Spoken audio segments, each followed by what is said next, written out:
kasih Roh Kudus. Bapa, kami bersyukur, terima kasih untuk pagi hari ini. Kami datang di hadirat-Mu.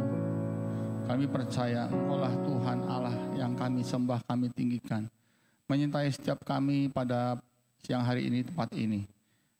Engkau tahu apa kebutuhan dari anak-anak-Mu Tuhan. Kau tahu isi hati kami. Engkau tahu Tuhan. Biarlah yang sakit Kau sembuhkan. Yang punya masalah Kau berikan jalan keluar. Bahkan yang lemah Kau kuatkan dalam nama Yesus. Terima kasih Bapa, biarlah firman-Mu ini menyertai kami semua sebagai makanan kami. Kami akan percaya kami hidup bukan dari roti saja, tapi dari setiap firman Tuhan. Berkati kami, sambut dalam nama Tuhan Yesus. Amin. Sidang kembali. Shalom. Baik, terima kasih kepada Bapak Pendeta Johan untuk kesempatan yang diberikan. Pada siang hari ini kita akan bahas satu tema yang Tuhan taruh di hati saya, yaitu tentang kebaikan Tuhan. Kita akan baca dari Mazmur 103 ayat 1 sampai 13. Saya akan bacakan dari ayat 1 sampai 12, nanti 13 kita baca sama-sama. Mazmur 103 ayat 1 sampai 12, nanti ayat 13 kita baca sama-sama. Dari Daud. Pujilah Tuhan, hai jiwaku. Pujilah namanya yang kudus, hai segenap batinku. Pujilah Tuhan, hai jiwaku, dan janganlah lupakan segala kebaikannya. Dia yang mengampuni segala kesalahanmu, yang menyembuhkan segala penyakitmu. Dia yang menebus hidupmu dari lubang kubur, yang memahkotai engkau dengan kasih setia dan rahmat.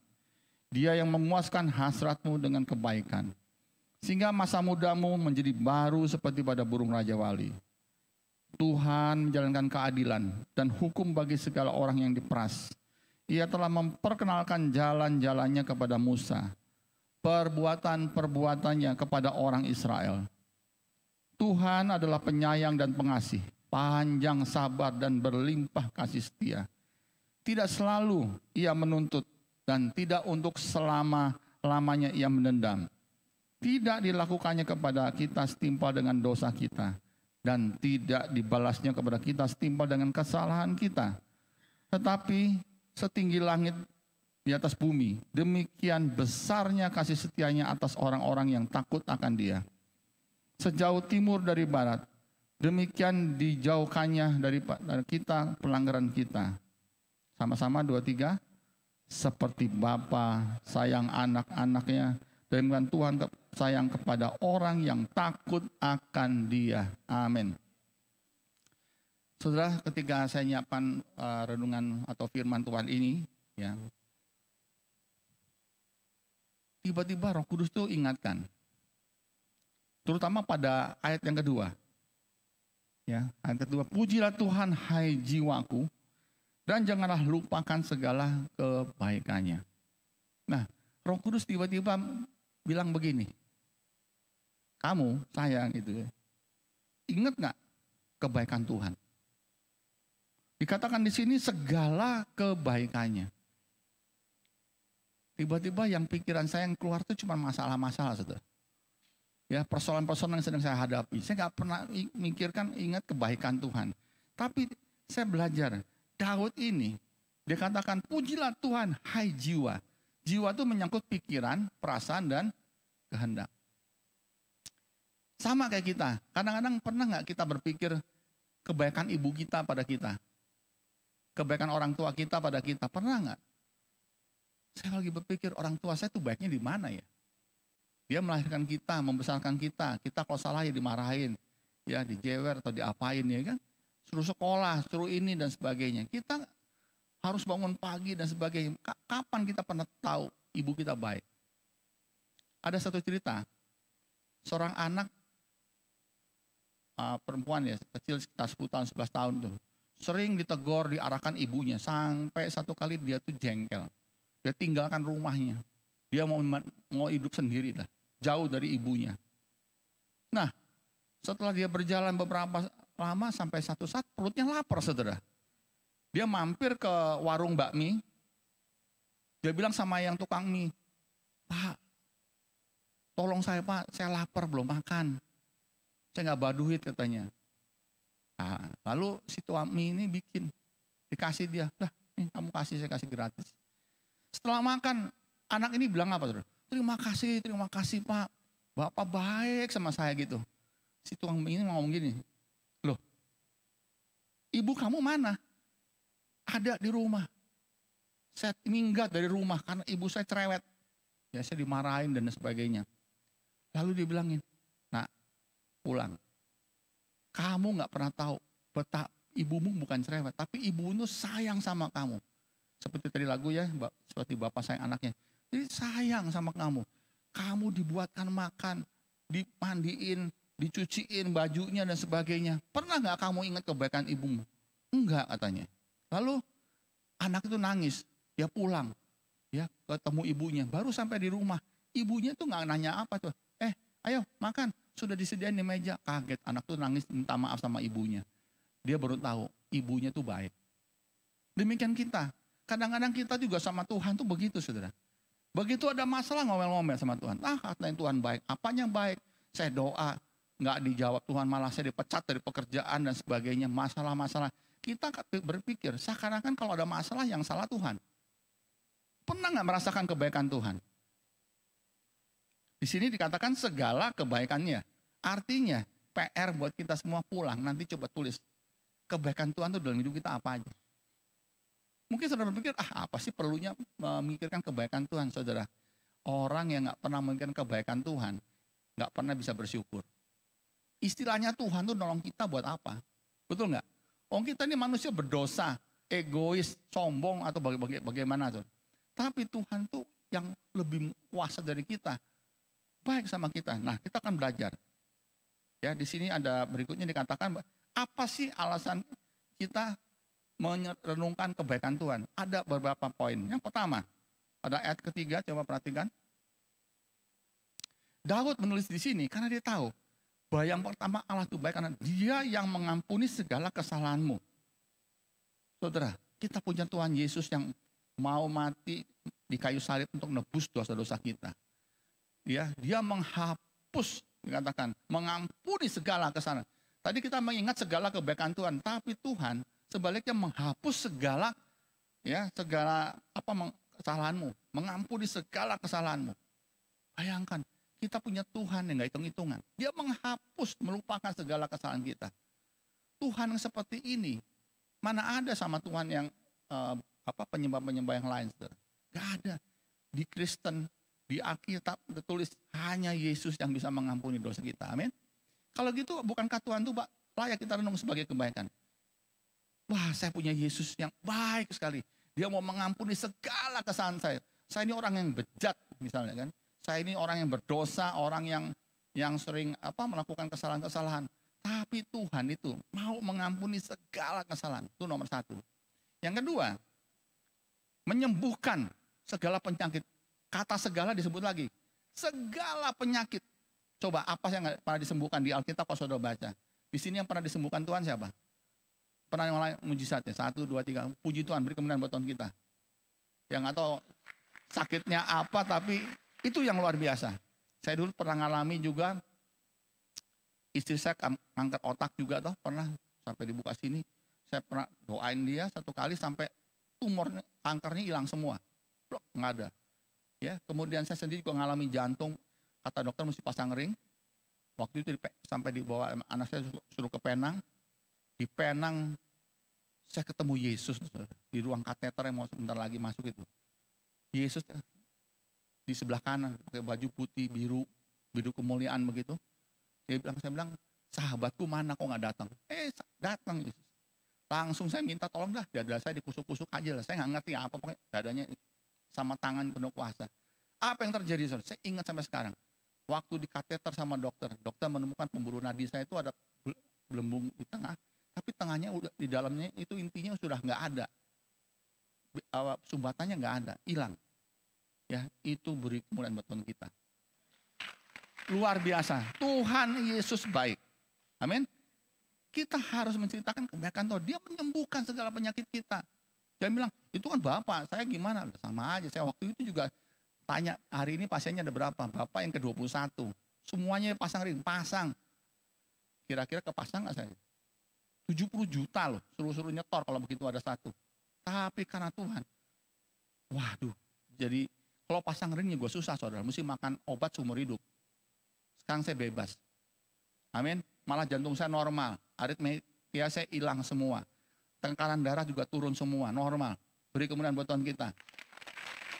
Nah, kemudian yang ketiga, selain dia mengampuni dosa kita nomor satu, kedua dia juga menemukan segala penyakit. Yang ketiga dia menebus hidup kita dari lubang kubur. Tahu Lazarus?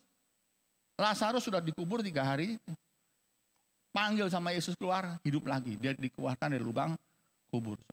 Saudara lihat, Tuhan kita itu bukan Tuhan yang nggak peduli. Dia itu menyayangi kita, sehingga dengan kuasanya nanti saudara akan memperoleh kebangkitan tubuh. Amin.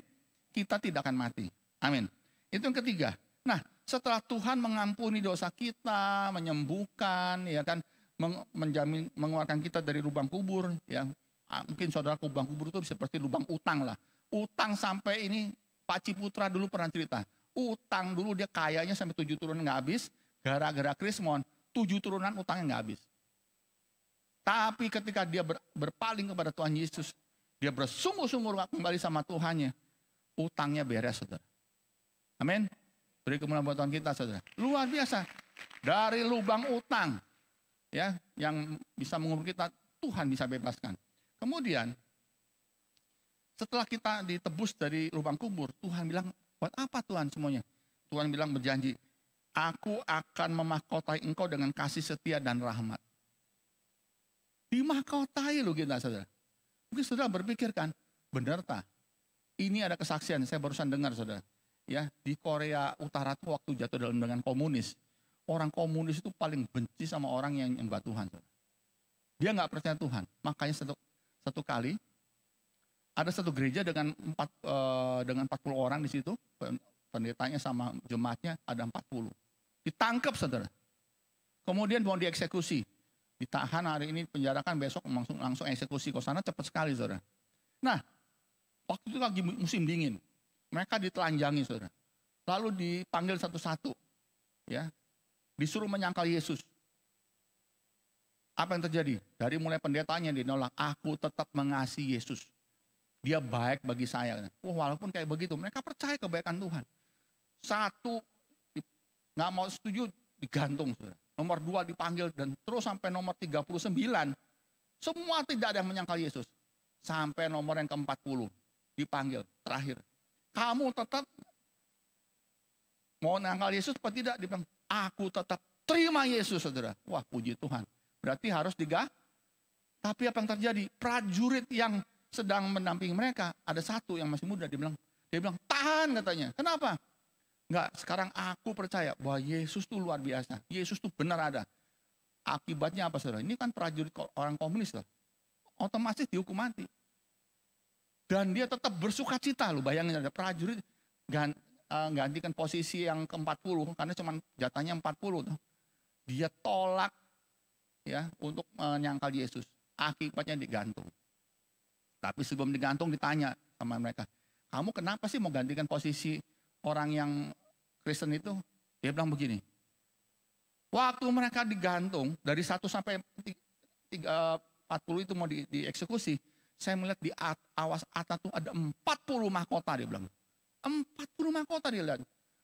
Nomor 1 digantung mati, mahkotanya turun. Nomor 2 turun, 3 sampai nomor 39. Begitu 40 si prajurit bilang, ini benar-benar luar biasa. Saya mau ngambil yang ke-40 katanya. Jadi dia nekat ya, karena untuk mendapatkan mahkota, dia bersedia digantung. Digantikan sama yang 40. Nah yang nomor 40 ini dibebaskan, dia menjadi saksi. Sebetulnya dia yang dapat, tapi kali dapat, waduh. Berarti Tuhan benar-benar memahkotai orang-orang yang mengingat kebaikannya, yang mempertahankan kebaikannya. Amin. Nah, kemudian dikatakan, selain kita itu dikasih mahkota, apalagi? Kenapa kita ingat kebaikan, saudara? Ketika Anda beribadah, ketika hidup saudara benar-benar mengingat kebaikan Tuhan. Tuhan katakan pada ayat ke-5, Dia yang memuaskan hasratmu dengan kebaikan. Kita akan dipuaskan Tuhan dengan kebaikan-kebaikan, saudara. Saya juga merasakan banyak kebaikan ketika saya ikut Tuhan. Dulu nggak kepikir bisa bangun gereja. Saya ditaruh ya, tadi kan di Surabaya. Dikirim sama sinode ke Bojonegoro, saudara. Gereja cuma sewa. Tapi ketika kita mengenal kebaikan, banyak tantangan, banyak persoalan. Akhirnya kita punya 2 gedung, saudara. Yang satu 9.000 meter, yang satu lagi 1.000 meter. Sampai heran dengan jalan yang sama seperti ini. Puji Tuhan. Katakan, beri kemuliaan buat Tuhan kita. Tuhan itu baik. Ya, dia memuaskan hasrat kita. Ketika melayani Tuhan seperti ini, saya ini udah usianya 65, saudara. Ya kan, masih nyetir mobil lagi. Tapi setiap mau melayani Tuhan, ada sebuah hasrat dikatakan. Dia puaskan hasrat kita itu. Nah, ini yang luar biasa. Kemudian, dikatakan juga selain kita dipuaskan hasrat kita, masa mudamu tuh menjadi baru seperti pada burung Raja Wali. Dibuatnya semangat seperti burung Raja Wali. Seperti burung Raja Wali kan kalau sudah tua kan, naik tempat itu diganti bulunya, paruhnya ganti semua kan. Dia kan terbang lagi dengan kar. Pernah lihat burung kakak tua jalan pakai tongkat nggak? Lemah gitu, nggak ada. Burung Raja Wali tetap di tempat tingginya. Dia datang dengan keperkasaannya. Kita akan dibuat selalu begitu. Sampai masa tuanya, ya tetap kita dikasih kekuatan. Amin. Nah, kemudian ayat 6. Kenapa kita harus mengingat kebaikan Tuhan? Ya, kenapa segala kebaikan Tuhan harus dikenang? Karena dikatakan pada ayat 6, ya ada poin lagi di sini. Tuhan menjalankan keadilan dan hukum bagi segala orang yang diperas. Tuhan itu menjalankan keadilan. Tuhan itu maha adil. Kalau saudara mungkin tadi berpikir di Indonesia, tadi sempat bertanya Pak Johan, sila kelima kita tuh bagus, saudara. Apa? Keadilan sosial bagi seluruh rakyat Indonesia. Nah, ini yang harus dicapai, saudara. Paling susah, saudara. Nomor 1 aja udah banyak persoalan. 2 apalagi 3, 4. Pancasila tuh paling luar biasa, saya katakan. Tetapi tetap Tuhan kita lebih adil lagi, saudara. Amin. Tidak dibiarkannya orang benar tergeletak. Enggak, saudara. Dia betul-betul Tuhan yang maha adil. Jadi orang yang malas beribadah sama rajin beribadah, gimana? Ada bedanya enggak? Ada. Tuhan tuh maha adil. Ya. Hari ini aja saya mesti khotbah 3 kali, saudara. Sini 2 kali, nanti ke Bojonegoro sekali, saudara. Saya lagi pikir-pikir bagaimana. Tapi itu bilang Tuhan tuh baik. Ya, masa muda saya dibuat seperti Raja Wali dan sebagainya. Nah, kemudian dikatakan bahwa hukum bagi segala orang yang diperas. Ya, keadilan dan hukum. Dia adil dalam sosial dan juga di dalam hukum. Dunia ini mungkin melihat hukum ada yang adil, ada yang nggak adil. Tapi Tuhan tuh punya keadilan. Kita akan dihakimi. Tapi orang yang mengingat kebaikan Tuhan beda, saudara. Orang yang tidak bisa mengingat kebaikan Tuhan, dia nggak akan tahu bahwa Tuhan itu adil. Amin. Beri kemuliaan buat Tuhan kita. Nah, kemudian ayat 7. Kenapa kita harus mengingat kebaikan Tuhan? Karena ia telah memperkenalkan jalan-jalannya kepada Musa. Perbuatan-perbuatan kepada orang Israel. Tuhan itu bilang, akulah jalan kebenaran dan hidup. Tidak ada seorang pun dapat ke rumah Bapa tanpa melalui Yesus. Artinya Tuhan Yesus itu baik nggak, saudara? Orang tersesat malah disesatin lagi kalau perlu di Indonesia, ya kan? Tapi Yesus enggak. Dia bilang akulah jalan. Ditunjukin jalan kita sampai ke rumah Bapa. Itu Tuhan yang baik, saudara. Amin. Kemudian juga ayat 8. Kenapa kita bisa bilang Tuhan tuh harus ingat kebaikan Tuhan? Tuhan katakan Tuhan tuh adalah penyayang dan pengasih, panjang sabar dan berlimpah kasih setianya. Coba, saudara cari penggantinya Tuhan Yesus ada nggak? Yang lebih seperti ini. Udah penyayang, pengasih, panjang sabar, berlimpah kasih setia. Di salib masih bilang, Tuhan ampuni mereka karena mereka tidak tahu apa yang mereka perbuat. Coba, saudara. Tuhan tuh sabar. Kalau nggak sabar, sudah api sorga bakarnya semua. Beres. Tapi enggak. Inilah yang membuat Daud sadar. Tuhan tuh penyayang. Sayang tuh, kita tuh digendong, disayang-sayang, saudara. Mungkin kita pikir Tuhan tuh kejam ya. Tapi enggak, kita harus sadari. Contohnya ya, cerita si sulung sama si bungsu. Masih ingat kan di Alkitab tuh? Si bungsu itu bapaknya belum mati udah minta warisan. Difoya-foya sampai habis. Terakhir dia ingat gak kebaikan bapaknya di mana? Waktu dia mau makan makanan babi nggak boleh. Jadi pekerja ngasih makan babi pun nggak makan nggak boleh. Di situ dia baru ingat di rumah bapakku banyak makanan. Dia menyayangi, dia sadar selama ini dia berbuat yang tidak baik. Ya, mengatakan bapaknya segala macam nggak tahu sampai dia minta warisan. Bapaknya belum mati udah minta. Tapi akhirnya dia ingat pulang. Dia bilang bapakku baik. Rumah bapakku banyak makanan. Nah inilah ya Tuhan tuh penyayang, pengasih. Waktu pulang si bungsu ini disambut nggak sama bapaknya? Disambut. Ya, peluk, dikasih baju, kasih cincin, kasih segala macam, dipestain dan sebagainya. Itu contoh di perumpamaan Yesus. Yang ke-9, kenapa kita harus merenungkan segala kebaikan Tuhan? Karena ayat 9, Tuhan tuh tidak selalu menuntut, tidak untuk selama-lamanya ia mendendam. Tuhan itu bukan pendendam. Dia maha pengampun, pengasih dan penyayang. Nggak pernah nuntut loh. Tapi kalau orang, coba saudara, ya kita salah atau apa, orang mau minjem duit dituntut macam-macam. Pokok nggak kembali ya tak sita loh. Gini banyak tuntutan. Oh kita Tuhan tidak. Selama kita mengingat kebaikan Tuhan, Tuhan gak akan nuntut apa-apa kita. Amin, karena dia sayang. Kemudian pada ayat 10. Kenapa? Dia katakan Tuhan itu tidak dilakukannya kepada kita setimpal dengan dosa kita. Ya. Dan tidak dibalasnya kepada kita setimpal dengan kesalahan kita. Saudara, kalau Tuhan sampai hitung-hitungan sama kita, habis kita semua ini. Betul nggak saudara? Ya. Dari semua yang ada sini ada yang layak nggak diterima dengan di surga? Saya bilang ya mungkin saya ada dosa lah. Gak mungkin saya manusia sempurna. Dulu kecil nggak salah apa nggak salah. Belajar pernah nyontek juga lah. Gitu istilahnya pernah nyonteknya. Berarti salah. Pernah iri nggak? Pernah iri semua. Tapi Tuhan katakan dia tidak menuntut atau mendendam. Bahkan tidak melakukan setimpal dengan dosa kita dan tidak dibalasnya kepada kita setimpal dengan kesalahan kita. Itu loh, layak nggak kita merenung kebaikan Tuhan? Terima kasih. Aku punya Tuhan yang tidak mendendam, yang tidak menuntut, yang tidak aman. Coba kalau Tuhannya nuntut, habis kita ini. Nggak ada yang selamat. Ya. Nah itulah yang membuat Daud itu selalu merenung. Mazmur 103 ini saya nggak tahu cara bikinnya gimana. Tapi saya percaya ini adalah seorang Daud. Dulunya cuma pengembala kambing yang cuma 2-3 ekor. Kakak-kakaknya sekolah saudara militer. Keren-keren. Dia cuma disekolahkan di padang gurun jadi gembala kambing 2-3 ekor. Lawannya siapa guru-guru? Beruang, singa.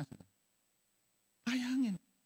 Tapi seorang pengembala kambing ini bisa dipilih Tuhan dan diurapi jadi raja.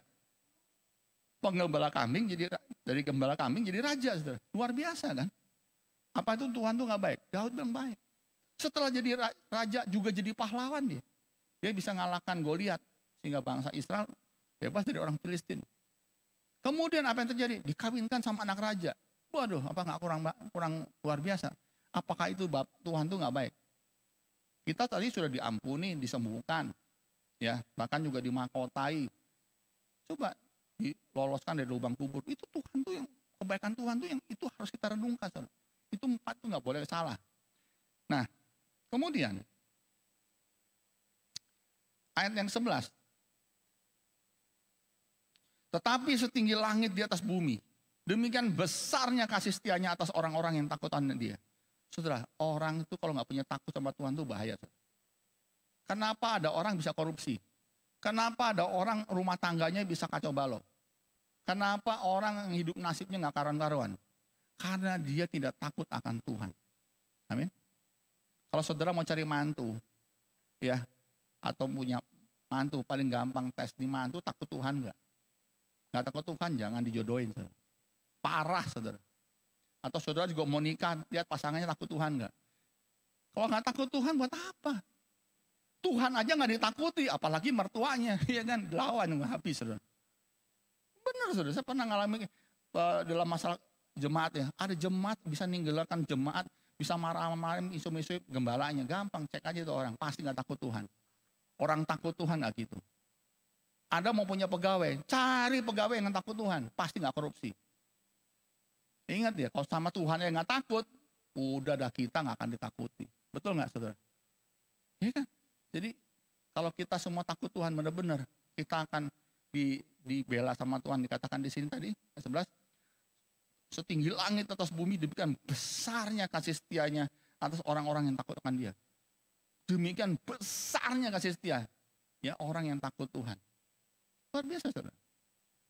Ya, saya kadang-kadang berpikir kalau orang yang takut Tuhan tuh gimana ya? Kadang kita baru mikir loh pengen apa. Tuhan sudah kasih saudara.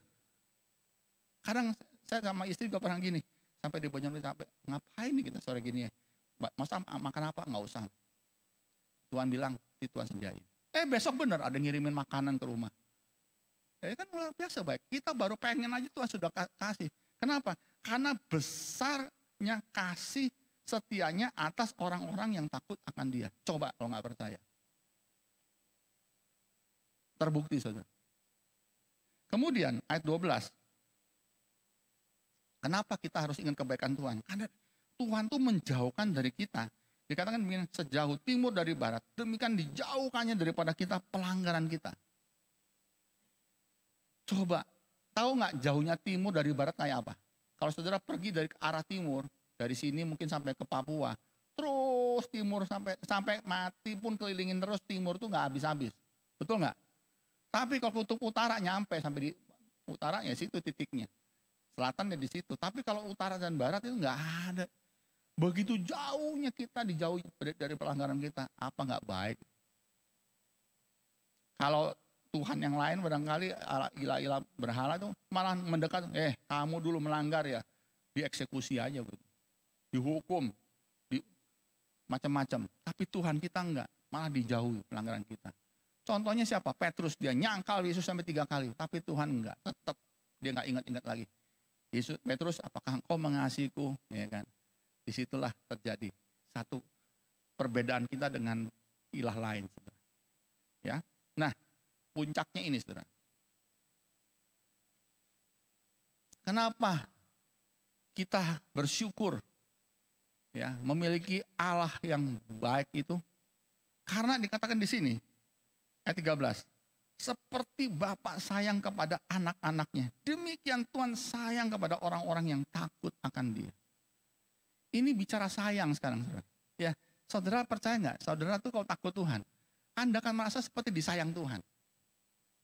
Ya, namanya Bapak coba punya anak, sayang nggak sama anaknya? Hah? Sayang tuh anaknya, bahkan mungkin dibeliin mainan yang bagus, kalau bisa beliin makanan yang enak, ya kan?